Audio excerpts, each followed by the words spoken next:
ಇವತ್ತು ನ್ಯೂಸ್ ಮಲೆನಾಡು ವತಿಯಿಂದ ಶ್ರೀ ಕ್ಷೇತ್ರ ಧರ್ಮಸ್ಥಳದಲ್ಲಿದ್ದೇವೆ. ಕಳೆದ 10 ದಿನಗಳಿಂದ 10 ವರ್ಷಗಳ ವಿವಾದ ಒಂದು ತಾರ್ಕಿಕ ಹಂತಕ್ಕೆ ಬಂತೇನೋ ಅನ್ನುವಂಥ ಸಂದರ್ಭಕ್ಕೆ ಒದಗಿರುವಂಥದ್ದು.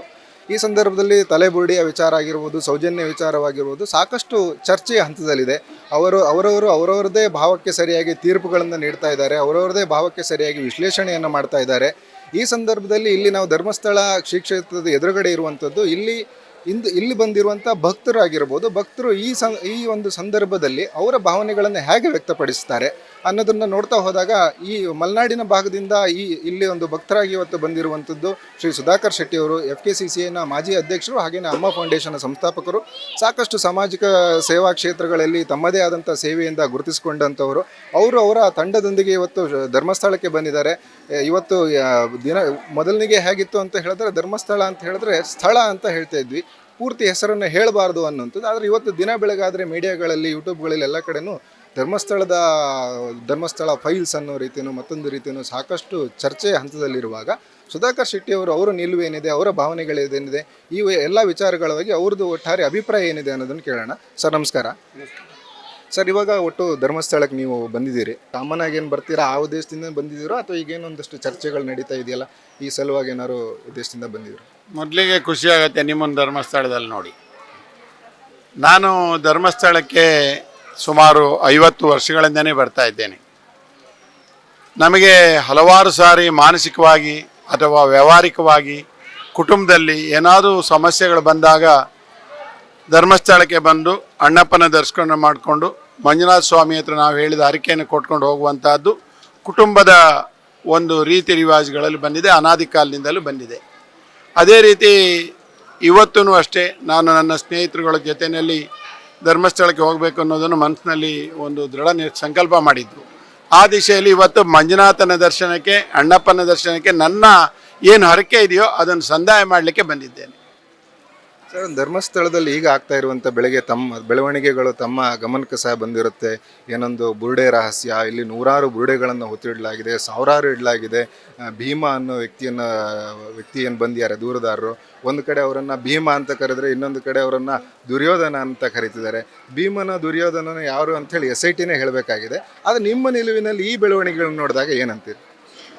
ಈ ಪುಣ್ಯಕ್ಷೇತ್ರಗಳು, ಅದು ಹಿಂದೂ ಧಾರ್ಮಿಕ ಕ್ಷೇತ್ರಗಳು, ಎಲ್ಲಿ ಹಿಂದೂ ಭಾವನೆಗಳನ್ನು ಕೆರಳಿಸುವಂಥದ್ದನ್ನು ಇರುತ್ತೋ ಆ ದೇವಸ್ಥಾನಗಳ ಮೇಲೆ ದಾಳಿ ಷಡ್ಯಂತ್ರಗಳು ಇತ್ತೀಚಿನ ವರ್ಷಗಳು ಜಾಸ್ತಿ ಆಗ್ತಾ ಇದೆ.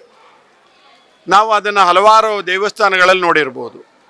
ಈಗ ಇತ್ತೀಚೆಗೆ ನಾನು ನೋಡಿದ್ದೆ, ತಿರುಪತಿನಲ್ಲಿ ಅದಕ್ಕೆ ದನದ ಕೊಬ್ಬು ಹಾಕ್ತಾರೆ, ಮೀನಿನ ಎಣ್ಣೆ ಹಾಕ್ತಾರೆ, ಈ ಥರದ ಅಪಪ್ರಚಾರ ಬಂದುಬಿಡ್ತು. ಅದಾದ ಮೇಲೆ ಇತ್ತೀಚೆಗೆ ಧರ್ಮಸ್ಥಳದ ಮೇಲೆ ಯಾಕೆ ಅಂತ ಹೇಳಿದ್ರೆ, ಧರ್ಮಸ್ಥಳ ಅಂತ ನಾವು ನಾಲ್ಗೆಯಲ್ಲಿ ಹೇಳ್ತಿರ್ಲಿಲ್ಲ, ನಾವೆಲ್ಲ ಘಟ್ಟದ ಕೆಳಗಿನ ದೇವರು ಅಂತ ಹೇಳ್ತಿದ್ವು. ಈ ದೇವಸ್ಥಾನಕ್ಕೆ ಇಡೀ ಪ್ರಪಂಚದಾದ್ಯಂತ ಇರುವ ಭಕ್ತಾದಿಗಳು ಪ್ರತಿ ಅವರ ನಂಬಿಕೆ ಮೇಲೆ ಧರ್ಮಸ್ಥಳದಲ್ಲಿ ಬಂದು ಹರಕೆ ಸಂದಾಯ ಮಾಡಿ ಅಥವಾ ಧರ್ಮಸ್ಥಳಕ್ಕೆ ಹೋದಾಗ ನಮ್ಮ ಮಾನಸಿಕ ಕೌಟುಂಬಿಕ ಎಲ್ಲ ವ್ಯವಸ್ಥೆಗಳು ಸಮತೋಲನದಲ್ಲಿರ್ತವೆ ಅನ್ನೋ ನಂಬಿಕೆ ನಮಗೆ. ಹಾಗೆ ಇಲ್ಲಿ ಬಂದಾಗ ಇತ್ತೀಚಿನ ಈ 1 ವರ್ಷಗಳಲ್ಲಿ ಯಾವುದೋ ಒಂದು ಷಡ್ಯಂತ್ರ, ಕುತಂತ್ರ, ಹಿಂದೂ ಧಾರ್ಮಿಕ ಕ್ಷೇತ್ರಗಳನ್ನು ಅದರಲ್ಲಿರುವಂಥ ಹೆಸರು, ಅದಕ್ಕಿರುವಂಥ ಧಾರ್ಮಿಕ ಪಾವಿತ್ರ್ಯತೆನ ಹಾಳು ಮಾಡುವಂಥ ಒಂದು ಷಡ್ಯಂತ್ರ ಈ ದೇಶದಲ್ಲಿ ನಡೀತಾ ಇದೆ ಅಂತ ಹೇಳಿದೆ. ರಾಜ್ಯ ಅಲ್ಲ, ಇಡೀ ದೇಶದಲ್ಲಿ ನಡೀತಾ ಇದೆ. ಹಾಗೆ ಧರ್ಮಸ್ಥಳದ ಬಗ್ಗೆ ಹಲವಾರು ಕುತಂತ್ರ ರಾಜಕಾರಣಿಗಳು ಅಥವಾ ಹಲವಾರು ಕುತಂತ್ರ ಸಂಘ ಸಂಸ್ಥೆಗಳು ಇದನ್ನು ಪ್ರಚಾರ ಜಾಸ್ತಿ ಕೊಟ್ಟಿದ್ದಾರೆ. ಆದ್ದರಿಂದ ನಾವು ಅದನ್ನೆಲ್ಲ ನಂಬೋದಿಲ್ಲ. ನಾನಂತೂ ಭಾಳ ಕ್ಲಿಯರ್ ಆಗಿದ್ದೀನಿ. ಧರ್ಮಸ್ಥಳ ಧರ್ಮ ಸಂಸ್ಥಾನ. ನಾವು ಯಾರು ಏನು ನಂಬುತ್ತೀವೋ ಅದನ್ನು ಕೊಡುವವನೇ ಅಣ್ಣಪ್ಪ ಮಂಜುನಾಥ ಸ್ವಾಮಿ. ಅದನ್ನು ನಂಬಿದ್ದೇನೆ ನಾನು. ಸರ್, ಈಗ ಕುತಂತ್ರ ಮಾಡ್ತಿದ್ದಾರೆ ಅಂತ ಹೇಳಿದ್ರೆ ಯಾವ ಉದ್ದೇಶಕ್ಕೆ ಕುತಂತ್ರ ಮಾಡ್ತಿದ್ದಾರೆ ಅಂತ ಅನ್ಸುತ್ತೆ? ಧಾರ್ಮಿಕ ಕ್ಷೇತ್ರಗಳಲ್ಲಿ ಈ ದೇಶದಲ್ಲಿ ಹಲವಾರು ಭಾಗಗಳಲ್ಲಿ ಧಾರ್ಮಿಕ ಕ್ಷೇತ್ರದ ಮೇಲೆ ಪ್ರಹಾರಗಳು ನಡೆದು ಹೋಯ್ತು. ಇವತ್ತು ನಾವು ನೋಡಿದ್ದೇವೆ, ನಾವು ಅಯೋಧ್ಯೆಯ ಒಂದು ಇಶ್ಯೂ ನೋಡ್ತೇವೆ. ಅಯೋಧ್ಯೆ ಇದನ್ನು ಮಾಡುವಾಗ ಅದಕ್ಕೆ ಕೊಟ್ಟಂತೂ ಅಪಪ್ರಚಾರ ಭಾಳ ಜನ ಕೊಟ್ಟರು. ಆದರೆ ಅಯೋಧ್ಯೆಯಲ್ಲಿ ರಾಮದಲ್ಲಿ ನೆಲೆಸೇ ಬಿಟ್ಟ. ಹಿಂದುತ್ವ ಅನ್ನುವಂಥ ಒಂದು ಶಕ್ತಿ ಇದೆಯಲ್ಲ, ಅದನ್ನು ನಿಧಾನವಾಗಿ ಛಿದ್ರಗೊಳಿಸುವುದೇ ಒಂದು ಕುತಂತ್ರ ಅಂತ ನನ್ನ ಭಾವನೆ.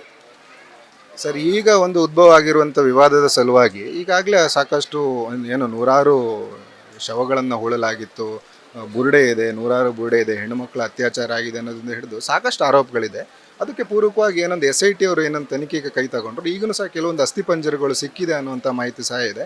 ಇದು ಅದಕ್ಕೆ ಹೇಗೆ ಕನೆಕ್ಟ್ ಆಗುತ್ತೆ, ನಂತರ ಈಗ ಫಾರೆಸ್ಟ್ ಲ್ಯಾಂಡಲ್ಲಿ ಉಳಿದ್ರು ಅನ್ನೋಂಥ ಸಾಕಷ್ಟು ಅಪವಾದಗಳು ಸಾಕಷ್ಟು ರೀತಿಯಲ್ಲಿ ಬರ್ತಾ ಇರುವಂಥದ್ದು. ಇದಕ್ಕೆ ನೀವೇನು ಸಮರ್ಥನೆಯನ್ನು ಕೊಡ್ತೀವಿ? ಇತ್ತೀಚೆಗೆ ನಾನು ಪ್ರತಿನಿತ್ಯ ಪತ್ರಿಕೆಗಳಲ್ಲಿ ನೋಡ್ತೇನೆ, ಟಿ ವಿ ಮಾಧ್ಯಮಗಳಲ್ಲಿ ನೋಡ್ತೇನೆ, ಏನು ಆ್ಯಪ್ಗಳಲ್ಲಿ ನೋಡ್ತೇನೆ, ಪ್ರತಿನಿತ್ಯ ಅವರವರ ಪ್ರಚಾರಕ್ಕೆ ಯಾವ ರೀತಿ ಬೇಕಾಗಿದೆಯೋ ಆ ರೀತಿ ಬಣಿಸ್ತಾ ಇದ್ದಾರೆ. ಅದರಲ್ಲೂ ಈ ತಲೆಬುರುಡೆ ಅಥವಾ ಏನು ಆ ಎಲುಬುಗಳು ಅಥವಾ ಇಲ್ಲಿ ಯಾರು ಹೂತು ಹಾಕಿದ್ದಾರೆ ಇದನ್ನೆಲ್ಲ ಹೇಳ್ತಾ ಇದ್ದಾರೆ. ಮತ್ತು ಫಾರೆಸ್ಟ್ ಲ್ಯಾಂಡ್ ಹಲವಾರು ವಿಷಯಗಳನ್ನು ನೀವೇ ಎತ್ತಿದ್ದೀರಿ. ಒಂದು, ಈ ಭಾಗದಲ್ಲಿ ಮಲೆನಾಡಿನಲ್ಲಿ ಅದರಲ್ಲೂ ವಿಶೇಷವಾಗಿ ದಕ್ಷಿಣ ಕನ್ನಡದ ಧರ್ಮಸ್ಥಳದಲ್ಲಿ 2013ರವರೆಗೆ ಸ್ಮಶಾನ ಅಂತ ಬೇರೆ ಇರಲಿಲ್ಲ. ಆವಾಗ ಏನಾಗ್ತಿತ್ತು ಅಂದರೆ ಇಲ್ಲಿ ಬಂದ ಹೆಣಗಳನ್ನು ಈ ಪಂಚಾಯತಿ ಮುಖಾಂತರ ಪೊಲೀಸ್ ಸ್ಟೇಷನ್ ರೆಕಾರ್ಡ್ ಮಾಡಿಕೊಂಡು ಅದನ್ನು ಹೂಡುವಂಥದ್ದು ಬೇಕಾದಷ್ಟು ನಡೆದಿದೆ. ಯಾರೋ ಗೊತ್ತಿರಲ್ಲ, ಅನಾಮಿಕ ಹೆಣಗಳು ಯಾರು ಅಂತಲೇ ಇರೋದಿಲ್ಲ. ಅದು ಸ್ವಾಭಾವಿಕವಾಗಿದೆ. ನಾನು ಮೈಸೂರಿನ ಸಂಸ್ಥಾನ ನನ್ನದೇ ಆದ ಇನ್ಸ್ಟಿಟ್ಯೂಷನ್ ಇರೋನು. ಅಲ್ಲಿ ಬಲಮುರಿ ಅಂತಿದೆ. ಆ ಬಲಮುರಿನಲ್ಲಿ ವರ್ಷಕ್ಕೆ 100 ಹುಡುಗರು ಅಥವಾ ಅಲ್ಲಿ ಓದಿ ಸ್ನಾನಕ್ಕೆ ಹೋದವರು ಸಾಯ್ತಾ ಇದ್ರು. ಅದಕ್ಕಿಂತನೂ ಪ್ರಾಣ ಕಳ್ಕೊಳ್ಳಿಕ್ಕೆ ಬರೋರು ಜಾಸ್ತಿ. ಈಗ ನಾಲೆಗಳಲ್ಲಿ ಅಥವಾ ಹರಿಯುವ ದೊಡ್ಡ ಸಮುದ್ರಗಳಲ್ಲಿ ಪ್ರಾಣ ಕಳ್ಕೊಳ್ಳಿಕ್ಕೆ ಬರೋರು. ಅದೇ ಥರ ಈ ಭಾಗದಲ್ಲೂ ಕೆಲವು ಸಾರಿ ನಾನು ಧರ್ಮಸ್ಥಳದಲ್ಲಿ ಹೋಗಿ ಪ್ರಾಣ ಬಿಟ್ಟರೆ ಸ್ವರ್ಗ ಸೇರ್ತೀನಿ ಅಥವಾ ಅವರು ಇರುವಂಥ ಡಿಫರೆನ್ಸಲ್ಲಿ ಇಲ್ಲಿ ಭಾಳ ಜನ ಆತ್ಮಹತ್ಯೆ ಮಾಡ್ಕೊಂಡಿದ್ದಾರೆ, ಪ್ರಾಣ ಕಳ್ಕೊಂಡಿದ್ದಾರೆ. ಅದನ್ನು ಇಲ್ಲಿಯ ಪೊಲೀಸ್ ಸ್ಟೇಷನ್ ರೆಕಾರ್ಡ್ ಆಗಿದೆ, ಇಲ್ಲಿಯ ಪಂಚಾಯತಿಯಲ್ಲಿ ರೆಕಾರ್ಡ್ ಆಗಿದೆ. ಅದನ್ನು ಅವರವರು ಆಗಿನ ಕಾಲದಲ್ಲಿ ಸ್ಮಶಾನ ಇಲ್ಲದೆ ಇರೋದರಿಂದ ಹೋಗ್ತಿದ್ದಾರೆ. ಮತ್ತು ನಿಮಗೆ ಗೊತ್ತಿರಲಿ, ನಾವು ನಂದಿ ಬೆಟ್ಟ ಅಂತ ಇದ್ದೀವಿ. ನಂದಿ ಬೆಟ್ಟದಲ್ಲಿ ಹಲವಾರು ಮರಗಳಿಗೆ ಅವರೇ ನೇಣು ಹಾಕ್ಕೊಳ್ತಿದ್ರು. ಈಗ ಅಲ್ಲಿ ಅಷ್ಟು ಪೊಲೀಸ್ ಸರ್ಪಗಾವಲಿ ಇದ್ರೂ ಅದು ನಡೆಯುತ್ತೆ. ಆತ್ಮಹತ್ಯೆ ಮಾಡ್ಕೊಳ್ಳೋನು ಮನೆಯಲ್ಲೂ ಮಾಡ್ಕೊಳ್ತಾನೆ, ಇಂಥ ಪ್ರದೇಶದಲ್ಲಿ ಮಾಡ್ಕೊಳ್ತಾನೆ. ಅದರಲ್ಲೂ ಈ ನೇತ್ರಾವತಿ ನಮ್ಮ ನದಿಯ ಇದರಲ್ಲಿ ಹಲವಾರು ಸಾರಿ ಈಜಲಿಕ್ಕೆ ಹೋಗಿ ಸತ್ತೋಗಿದ್ದಾರೆ. ಅದನ್ನು ಆನ್ ರೆಕಾರ್ಡ್ ಇದೆ. ಇವತ್ತು ಆ ರೆಕಾರ್ಡ್ ಇರುವಂಥ ಹೆಣನ ಉಳಿದಾಗ ಇಂಥಲ್ಲೇ ಉಳಿದಾರೆ ಅಂತ ಅವರಿಗೆ ಗೊತ್ತಿರುತ್ತೆ. ಮತ್ತೆ ಧರ್ಮಸ್ಥಳದಲ್ಲಿ ಯಾರಾದರೂ ಸಾವಿಗಳಾದರೆ ಧರ್ಮಾಧಿಕಾರಿಗಳ ಮೇಲೆ ಅಥವಾ ಧರ್ಮ ಸಂಸ್ಥಾನದ ಮೇಲೆ ಹೇಳುವಂತಹದ್ದು ಇದು ಒಂದು ಕುತಂತ್ರ, ಷಡ್ಯಂತ್ರ ಅಂತ ಹೇಳ್ತೇನೆ. ಇವಾಗ ನೀವು ಕಳೆದ ಕೆಲವು ದಿನಗಳಿಂದ ನೋಡಿರ್ಬೋದು, ಒಬ್ಬ ಅನಾಮಿಕ ವ್ಯಕ್ತಿಯೊಬ್ಬ ಬಂದ್ಬಿಟ್ಟು ಕೋರ್ಟ್ ಮುಂದ್ಗಡೆ ಒಂದು ತಲೆಬುರುಡೆಯನ್ನು ಸಾಕ್ಷಿ ಸಮೇತವಾಗಿ ಇಟ್ಬಿಟ್ಟು ನನ್ನ ಕೈಯಾರೆ 100 ಶವಗಳನ್ನು ಅಲ್ಲಿ ಹೂಳಿದ್ದೇನೆ, ಸಾಕಷ್ಟು ಹೆಣ್ಮಕ್ಳ ಶವಗಳನ್ನು ಹೂಳಿದ್ದೇನೆ, ಈ ನಿಟ್ಟಿನಲ್ಲಿ ತನಿಖೆ ಆಗಬೇಕು, ಸಮಗ್ರವಾಗಿ ಅವ್ರಿಗೆ ನ್ಯಾಯ ಸಿಗಬೇಕು, ನಾನು ಪಶ್ಚಾತ್ತಾಪದಿಂದ ಬಂದಿದ್ದೇನೆ ಅನ್ನುವಂಥದ್ದನ್ನು ಹೇಳಿದ್ದೇನೆ. ಬಹುಶಃ ಆತನ ಏನು ಆರೋಪದಲ್ಲಿ ನೀವು ಹಾಗಾದರೆ ಏನೇ ಸತ್ಯನೇ ಇಲ್ಲ ಅಂತ ಹೇಳ್ತೀರಾ? ಈ ಅನಾಮಿಕ ಅಂತ ಹೆಸರು ಕೊಡೋದೇ ತಪ್ಪು ಅಂತ ಹೇಳ್ತೇನೆ ನಾನು. ಅನಾಮಿಕ, ಭೀಮ ಅದೆಲ್ಲ ಹೇಳಬೇಡಿ. ಕಾರಣ ಏನಂದರೆ ಅವನಿಗೆ ಆದ ವ್ಯಕ್ತಿತ್ವ ಇದೆ. ಯಾಕಂದರೆ ಅವನ ಪರವಾಗಿ ಕೋರ್ಟ್ನಲ್ಲಿ ಲಾಯರ್ಗಳು ಅವನ ಪರವಾಗಿ ವಾದ ಮಂಡಿಸ್ತಿದ್ದಾರೆ. ಅನಾಮಿಕ ಅಂತ ಮಾಡ್ಲಿಕ್ಕೆ ಸಾಧ್ಯ ಇಲ್ಲ. ಅವನ ಹೆಸರು, ಅವನ ಕೂಳು ಎಲ್ಲ ಇದೆ. ಅದರ ಅರ್ಥ ಅನಾಮಿಕ ಅಲ್ಲ. ಇದ್ರ ಹಿಂದೆ ಬಹುದೊಡ್ಡ ಷಡ್ಯಂತ್ರ. ಸುಪ್ರೀಂ ಕೋರ್ಟ್ ಲಾಯರ್ನ ನೇಮಿಸ್ತಾನೆ, 6-7 ಜನ ಲಾಯರ್ಗಳನ್ನ ನೇಮಿಸ್ತಾರೆ. ಇದು ಹಾಗಾದ್ರೆ ಅನಾಮಿಕ ಅಲ್ಲ, ಅವನೊಬ್ಬ ವ್ಯಕ್ತಿ. ಅದು ಒಂದು ಷಡ್ಯಂತ್ರ, ಕುತಂತ್ರ. ಎರಡನೇದು, ಅವ್ರು ಹೇಳಿದಾಗೆ ಇಲ್ಲಿರುವಂಥ ಹೆಣಗಳು 14 ವರ್ಷದ ಹಿಂದೆ ಇದ್ದೆ, ನಾನು 12 ವರ್ಷದಿಂದ ಹಿಂದೆ ಇದ್ದೆ. ಮತ್ತೆ ಇನ್ನೊಬ್ಬರು ಲಾಯರ್ ಹೇಳ್ತಾರೆ ನಾನು 100 ಹೆಣಗಳು ಸೂತಿ, ನನಗೆ ಗ್ಯಾರಂಟಿ ರೆಕಾರ್ಡ್ ಇದೆ ಅಂತ. ಏನು ಮಾಡ್ತಿದ್ರಿ? ಯಾಕೆ ನೀವು ಪೊಲೀಸ್ ಕಂಪ್ಲೇಂಟ್ ಕೊಟ್ಟಿಲ್ಲ? ಯಾಕೆ ರೆಕಾರ್ಡ್ ಅವತ್ತು ಹೂಡುವಾಗ ನೀವೇನಾದ್ರು ಪಾಲ್ದಾರ ಆಗಿದ್ರಾ? ಇವರೇನಾದ್ರೂ ಜೊತೆಲಿದ್ರಾ? ಇವತ್ತು ಕಾವಂದ್ರ ಹೆಸರೇ ಕೆಡಿಸ್ಲಿಕ್ಕೆ ಮಾಡ್ತೀರಿ. ನಮ್ಮ ದೇಶದಲ್ಲಿ ಕಾವಂದ್ರ ಸುಮಾರು 68,000 ಹಿಂದೂ ಟೆಂಪಲ್ಗಳನ್ನು, ದೇವಸ್ಥಾನಗಳನ್ನು ಪುನರ್ಜೀವನಕ್ಕೆ ಕೊಟ್ಟಿದ್ದಾರೆ. ಅದನ್ನು ನಿಮಗೆ ಅದು ನೋವಾಗಿದೆ. ಪ್ರತಿಯೊಂದು 10,000 ಶಾಲಾ ಶಿಕ್ಷಕರನ್ನು ನೇಮಿಸಿದ್ದಾರೆ. ಅದು ನೋವಾಗ್ತಿದೆ. 1,24,000 ಹುಡುಗರಿಗೆ ಅವರಿಗೆ ಏನು ವಿದ್ಯಾರ್ಥಿ ವೇತನ ಕೊಡ್ತಾರೆ, ಅದು ತೊಂದರೆ ಆಗಿದೆ. ಏನಾಗಿದೆ, ಈ ಧರ್ಮ ಸಂಸ್ಥಾನದಲ್ಲಿ ಬರುವಂಥ ಆದಾಯ ಧರ್ಮ ಕಾರ್ಯಗಳಿಗೆ ವಿನಿಯೋಗ ಆಗ್ತಾ ಇದ್ರೆ ಹಿಂದುತ್ವ, ಹಿಂದೂ ಸಂಸ್ಥಾನ, ಹಿಂದೂ ಧಾರ್ಮಿಕ ಭಾವನೆಗಳನ್ನು ಇವರು ಹಾಗೆ ಮೇಂಟೈನ್ ಮಾಡ್ತಾರೆ ಅನ್ನೋ ಒಂದು ಭಾವನೆ ಮೇಲೆ ಇದಕ್ಕೆ ಷಡ್ಯಂತ್ರ ನಡೀತಿದೆ. ಅವನು ಅನಾಮಿಕ ಅಲ್ಲ, ಇದು ಒಂದು ಪೂರ್ವ ಯೋಜಿತವಾಗಿ ನಡೆಯುತ್ತಿರುವ ಒಂದು ದೊಡ್ಡ ಷಡ್ಯಂತ್ರ ಅಂತ ಹೇಳಲಿಕ್ಕೆ ಇಚ್ಛೆಪಡ್ತೇನೆ ನಾನು. ಇವತ್ತು ಹೆಗ್ಡೆ ಅವರ ಕುಟುಂಬದ ವಿರುದ್ಧ ಏನೊಂದು ಆರೋಪ ಕೇಳಿ ಬರ್ತಾ ಇರುವಂಥ, ಅಂದರೆ ಮೊದಲಿಂದನೂ ಭಾಳ ದೊಡ್ಡ ಮಟ್ಟದಲ್ಲಿ ಬಂತು. ಹಾಗಾದರೆ ಹೆಗ್ಡೆ ಅವ್ರನ್ನೇ ಯಾಕೆ ಟಾರ್ಗೆಟ್ ಮಾಡಲಾಯಿತು? ಸಾವಿರಾರು ದೇವಸ್ಥಾನಗಳಿದೆ ಈ ದೇಶದಲ್ಲಿ, ಮುಖ್ಯವಾಗಿ ಧರ್ಮಸ್ಥಳವನ್ನೇ ಹಾಗಾದ್ರೆ ನೀವು ಹೇಳೋ ಉದ್ದೇಶದಿಂದ ಟಾರ್ಗೆಟ್ ಮಾಡ್ತಿದ್ದಾರೆ ಅಂತಂದ್ರೆ ಯಾಕೆ ಟಾರ್ಗೆಟ್ ಮಾಡ್ತಿದ್ದಾರೆ? ನಾನು ಕಾವಂದ್ರ ಕುಟುಂಬದ ಬಗ್ಗೆ ನಾನು ಮಾತಾಡೋದಿಲ್ಲ. ಮತ್ತು ಯಾರ ಮೇಲೆ ಅವ್ರಿಗೆ ಕಂಪ್ಲೇಂಟ್ ಕೊಡಿ, SIT ರಚನೆ ಆಗಿದೆ. SIT ಏನು ಕಾನೂನುಬದ್ಧವಾಗಿ ಏನು ಮಾಡ್ತಾರೆ ಅದನ್ನು ಮಾಡ್ಬೋದು. ನನಗೆ ಇಲ್ಲಿ ಒಂದು ಅರ್ಥ ಆಗ್ತಿಲ್ಲ. ಏನು ಸೌಜನ್ಯನ ಕೇಸು ಭಾಳ ಪ್ರವರ್ಧಮಾನಕ್ಕೆ ಇತ್ತು, ಆದರೆ ಇತ್ತೀಚೆಗೆ ಈ ಕೇಸ್ ಬಂದಾಗ ಅದನ್ನು ಸೈಲೆಂಟ್ ಆಗಿದ್ದಾರೆ. ಅಂದರೆ 1 by 1 ನೀವು ಅದನ್ನು ಹಾಗೆ ಜೀವಂತವಾಗಿ ಇಡಬೇಕು ಅಂತ ಮಾಡಿದ್ದೀರಿ ಅಂತ ನನ್ನ ಅಭಿಪ್ರಾಯ. ನಾನಾದರೂ ಹೇಳ್ತೇನೆ, ಅದೆಲ್ಲದಕ್ಕಿಂತ ಕಾನೂನು ಹೋರಾಟದಲ್ಲಿ ಕಾನೂನು ಏನಿದೆ ಅದನ್ನು ಅದಕ್ಕೆ ಎಲ್ಲರೂ ಒಪ್ಕೊಳ್ಳೋಣ.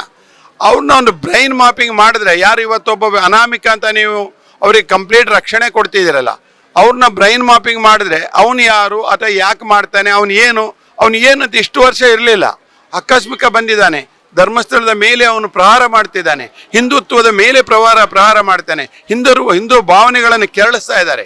ಯಾಕೆ ಜನ ಸೈಲೆಂಟ್ ಇದ್ದಾರೆ? 1,20,000 ಜನ ಇಲ್ಲಿ ಈ ಧರ್ಮ ಸಂಸ್ಥಾನಗಳಲ್ಲಿ ವಿವಿಧ ಕಡೆಯಲ್ಲಿ ಕೆಲಸ ಮಾಡ್ತಾರೆ. ಹೌದು, ಯಾರ ಹೆಸರು ಹೇಳಿ ಇಂಥವ್ರು ಮಾಡಿದ್ದಾರೆ ಈ ಥರ ಅಂತ ಪೊಲೀಸ್ ಕಂಪ್ಲೇಂಟ್ ಮಾಡಿ ರೆಕಾರ್ಡ್ ಇದೆ. ಇವತ್ತು ಈ ದೇಶದ ಕಾನೂನು ಅಷ್ಟು ಪ್ರಬಲವಾಗಿದೆ. ಎಷ್ಟೇ ಅವನು ಪ್ರಬಲನಾಗಿದ್ರೂ, ಪ್ರತಿಷ್ಠೆ ಇದ್ರೇನು ಕಾನೂನು ಖಂಡಿತ ಕೈಗೊಳ್ಳಕ್ಕೆ ತೋರಿಸ್ತತೆ. ಅದು ಬಿಟ್ಟು ನೀವು ಧರ್ಮಸ್ಥಳದ ಮೇಲೆ ಯಾಕೆ ಅಂತ ಕೇಳಿದ್ರಿ. ಧರ್ಮಸ್ಥಳದ ಸಂಸ್ಥೆ, ಧರ್ಮಸ್ಥಳ ಏನು ನಮ್ಮ ಈ ಸಂಸ್ಥಾನ ಪುಣ್ಯಕ್ಷೇತ್ರ, ಪ್ರಪಂಚದಾದ್ಯಂತ ಯಾರು ಇರ್ತಾರ ಬಿಡ್ತಾರ ಅಣ್ಣಪ್ಪನ ಮಂಜುನಾಥ ನೋಡ್ಲಿಕ್ಕೆ ಬರ್ತಾರೆ, ಅದು ಕಮ್ಮಿ ಆಗಬೇಕು ಅನ್ನೋದು ಒಂದೇ ಭಾವನೆ. ಅದಾಗಲ್ಲ. ನಾನು ಇವತ್ತು ಬೆಳಗ್ಗೆ ನಾನು ಬಂದಾಗಲೇ ಆವಾಗಲೂ ನಾವೆಲ್ಲ ಕ್ಯೂನಿಂದ ನಿಂತು ದೇವರನ್ನು ನೋಡಿ ಬಂದಿದ್ದೀವಿ ಅಂದರೆ ಜನರ ಭಾವನೆಗಳನ್ನು ನೀವು ಧಕ್ಕೆ ಮಾಡ್ಲಿಕ್ಕೆ ಸಾಧ್ಯ ಇಲ್ಲ. ನೀವು ಯಾವ ರೀತಿ ಬೇಕಾದರೂ ಪ್ರಚಾರ ಕೊಡ್ಬೋದು. ಜನ ಹಿಂದುತ್ವ ನಮ್ಮದವ್ರಿದಾರಲ್ಲ, ದೇವರು ನಂಬಿರ್ತೀವಿ, ನಾವು ಭಾವನೆಗಳ ಮೇಲೆ ನಿಂತಿರೋರಿದ್ದೇವೆ. ಧರ್ಮಸ್ಥಳ ಖಾಲಿ ಹೊಡಿತಿದೆ, ಜನನೇ ಇಲ್ಲ ಅನ್ನುವಂಥ ಸುದ್ದಿಯೊಂದು ಇತ್ತೀಚೆಗೆ ಬಂದಿತ್ತು. ನೀವು ಕಣ್ಣಾರೆ ನೋಡಿದವ್ರು ಏನು ಹೇಳ್ತೀವಿ? ಈಗ ನಿಮ್ಮ ಹಿಂದೆ ಮುಂದೆ ನೋಡಿದ್ರೆ ಧರ್ಮಸ್ಥಳದ ಬಗ್ಗೆ ಗೊತ್ತಾಗುತ್ತೆ. ಕ್ಯೂನಲ್ಲಿ ಹೋಗಿ ಅವರು ಕ್ಯೂನಿಂದನೇ ಮಂಜುನಾಥನ ದರ್ಶನ ಮಾಡಬೇಕು. ಅವರು ಅದಕ್ಕೆ ಅವರು ಕಷ್ಟಪಡ್ತಿರೋದು. ಖಾಲಿ ಹೊಡಿಬೇಕು, ಇಲ್ಲಿ ಯಾರು ಪುಣ್ಯಕ್ಷೇತ್ರಕ್ಕೆ ಯಾರು ಭಕ್ತಾದಿಗಳು ಬರಬಾರ್ದು, ಈ ಥರದ ಅವರ ಮನಸ್ಥಿತಿಯಿಂದ ಈ ಥರ ಮಾಡ್ತಿದ್ದಾರೆ. ನನ್ನದೇ ದೃಷ್ಟಿನಲ್ಲಿ ಭಗವಂತ ಎಲ್ಲದಕ್ಕೂ ಒಂದು ಅಂತಿಮವಾದ ಇದನ್ನು ಹಾಡ್ತಾರೆ. ಯಾಕಂದರೆ ನ್ಯಾಯ ದೇಗುಲ ಇದು. ನ್ಯಾಯ ದೇಗುಲದಲ್ಲಿ ಯಾರು ಏನೇ ಮಾಡಿದ್ರೂ ಅದು ಹೊರಗೆ ಬರಲೇಬೇಕು. ಈಗಾಗಲೇ SIT ರಚನೆ ಆಗಿದೆ. ಈಗಾಗಲೇ 12-13 ಉತ್ಕಲನ ಮಾಡಿದ್ದಾರೆ ಅಂತ ಕೇಳಿದ್ದೇನೆ. ಆತ ಅದೇ ಕಾಯಕ ಇದ್ದವನಾಗಿದ್ದರಿಂದ ಅವನೇ ಯಾಕೆ ಯಾವಾಗ ಸತ್ತ ಯಾರ್ಯಾರನೋ ಇದರಲ್ಲಿ ಅವನಿಗೆ ಒಂದು ದೊಡ್ಡ ರಾಕೆಟ್ ಇರ್ಬೋದು, ಆ ರಾಕೆಟಲ್ಲಿ ಆ ಕೆಲಸ ಮಾಡಿರ್ಬೋದು. ಧರ್ಮಸ್ಥಳದಲ್ಲಿ ಬಂದು ಯಾರಾದರೂ ಪ್ರಾಣ ಕಳ್ಕೊಂಡ್ರೆ ಕಾವಂದ್ರಿಗೆ ಆಗಲಿ ಅಥವಾ ಮಂಜುನಾಥನಾಗಲಿ ಅಥವಾ ಅಣ್ಣಪ್ಪನಾಗಲಿ ಅವ್ರಿಗೆ ಯಾರಿಗೆ ಗೊತ್ತಾಗತ್ತೆ? ಯಾರು ಮಾಡ್ಲಿಕ್ಕಾಗತ್ತೆ? ಅದೆಲ್ಲ ಮಾಡ್ಲಿಕ್ಕಾಗಲ್ಲ. ಯಾಕಂದರೆ ಎಲ್ಲ ಕಡೆಯಲ್ಲಿ ಹೋಗಿ ಪ್ರಾಣ ಕಳ್ಕೊಳ್ಳೋ, ಮನೆ ಒಳಗೆ ಹೊರಗಡೆ ಬಾತ್ರೂಮಲ್ಲಿ ಅಥವಾ ಅವ್ರ ಬೆಡ್ರೂಮಲ್ಲಿ ಪ್ರಾಣ ಕಳ್ಕೊಳ್ತಾರೆ. ಪೂಜೆ ಮಾಡ್ತಿರೋರು ಪ್ರಾಣ ಕಳ್ಕೊಳ್ತಾರೆ. ಅಂತಹ ದೃಷ್ಟಿನಲ್ಲಿ ಧರ್ಮಸ್ಥಳದಲ್ಲಿ ಬಂದು ಯಾರು ಪ್ರಾಣ ಕಳ್ಕೊಂಡ್ರೇನು, ಯಾರು ವ್ಯಕ್ತಿ ಆಕಸ್ಮಿಕವಾಗಿ ಸತ್ರೇನು ಧರ್ಮಸ್ಥಳದ ಹೆಸರು ಯಾಕೆ ಹೇಳ್ತೀರಿ? ಕಾನೂನಿದೆ, ಇಲ್ಲಿಯ ಪಂಚಾಯತ್ ಇದೆ, ಪೊಲೀಸ್ ಸ್ಟೇಷನ್ ಇದೆ, FIR ಇದೆ. ಆ ರೆಕಾರ್ಡ್ ಮುಖಾಂತರನೇ ಆಗಿರುತ್ತೆ. ಗೊತ್ತಿಲ್ಲದೆ ಎಲ್ಲೋ ಮರಗಳಲ್ಲೆಲ್ಲ ನೇತಾಗಿರೋ ಎಲ್ಲ ಕಾಡುಗಳಲ್ಲಿ ಹೋದ್ರೂ ಹಾಗೇ ಇರುತ್ತೆ. ಆದ್ದರಿಂದ ಈ ಸಂಸ್ಥಾನದ ಮೇಲೆ, ಪುಣ್ಯಕ್ಷೇತ್ರಗಳ ಮೇಲೆ ನಡೆಯುತ್ತಿರುವ ದಾಳಿಯನ್ನು ನಾವಂತೂ ಹಿಂದೂಗಳಾಗಿ ಖಂಡಿಸ್ತೇವೆ. ಈ ರೀತಿಯ ಇನ್ನಷ್ಟು ವಿಡಿಯೋಗಳು ನಿಮಗೆ ಸಿಗಬೇಕೇ?